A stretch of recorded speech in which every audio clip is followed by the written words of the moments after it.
இன்றே டவுன்லோட் செய்து உங்கள் ஃபேவரட் ஷோக்களை என்ஜாய் பண்ணுங்க. துளசி, அவளுக்காக நான் உங்ககிட்ட மன்னிப்பு கேட்டுக்கிறேன். ஐயோ அண்ணன், என்னன்னு நீங்க அதெல்லாம் ஒண்ணும் வேண்டாம்.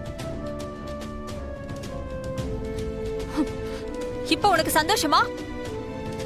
ஏன் புருஷனே எனக்கு எதிரா பேச வச்சுட்டல? அக்கா, நான் பேச வைக்கல. அவருக்கு நியாயம்னு தோணுச்சாதான் பேசினாரு. ஏய் நிறுத்து. உன்னை பத்தி எனக்கு தெரியாதா? இப்படிதான் இந்த வீட்டு பிள்ளையா இருந்த வெற்றிய குடும்பத்துக்கு எதிரா மாத்துன.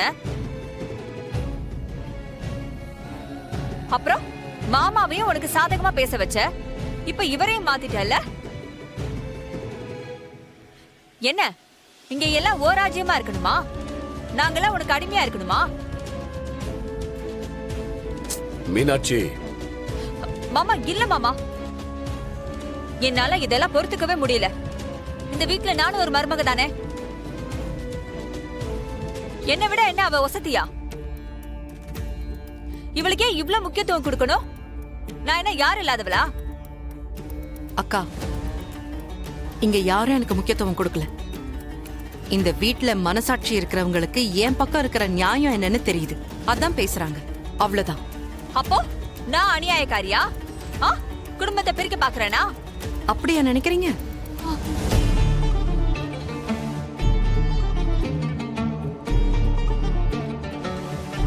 இல்ல, மனசுல இருக்கிறதானே வார்த்தையா வரும். அத்த பாத்தீங்களா அத்த? ஏய், என்ன விட்டா ரொம்ப பேசிக்கிட்டே போற? ஏன் அத்த, உங்க மனசாட்சியை தொட்டு சொல்லுங்க. என்னைக்காவது ஒரு நாள் இவங்க உங்ககிட்ட ஏதாவது ஒரு நல்ல விஷயத்த பத்தி பேசியிருப்பாங்களா? வெற்றி அதை பண்ணிட்டாரு, இதை பண்ணிட்டாரு, துளசி இதை பண்ணிட்டாங்க. 24 மணி நேரமும் மத்தவங்கள பத்தி வத்தி வைக்கிறது தானே இவங்களோட வேலை.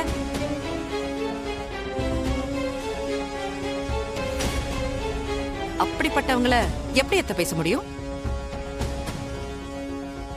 ஒத்துமையா இருக்கணும்னு நினைக்கிறவங்க அந்த குடும்பத்துல இருக்கிற யார் மேலேயாவது உண்மையாவே வருத்தம் இருந்தாலும் அத வெளியே காட்டிக்க மாட்டாங்க. யாரு தப்பு பண்றாங்களோ அத பெருசுபடுத்த மாட்டாங்க. ஆனா இவங்க அப்படி இல்லையே. துளசியும் வெற்றியும் என்ன செய்வாங்க? எதுலடா குத்தம் கண்டுபிடிக்கலான்னு கண்ணுல விளக்கண்ணைய ஊத்திட்டுல சுத்திட்டு இருப்பாங்க. ஏய், உனக்கு அவ்வளவு தாண்டி மரியாதை? ஏய், இதோட நிறுத்திக்கோ. அக்கா, இந்த சவுண்ட் கொடுக்கிறது, விரல ஒசத்துறது, இதெல்லாம் எனக்கும் செய்ய தெரியும். ஆனா என்னோட மூத்தார் நீங்க.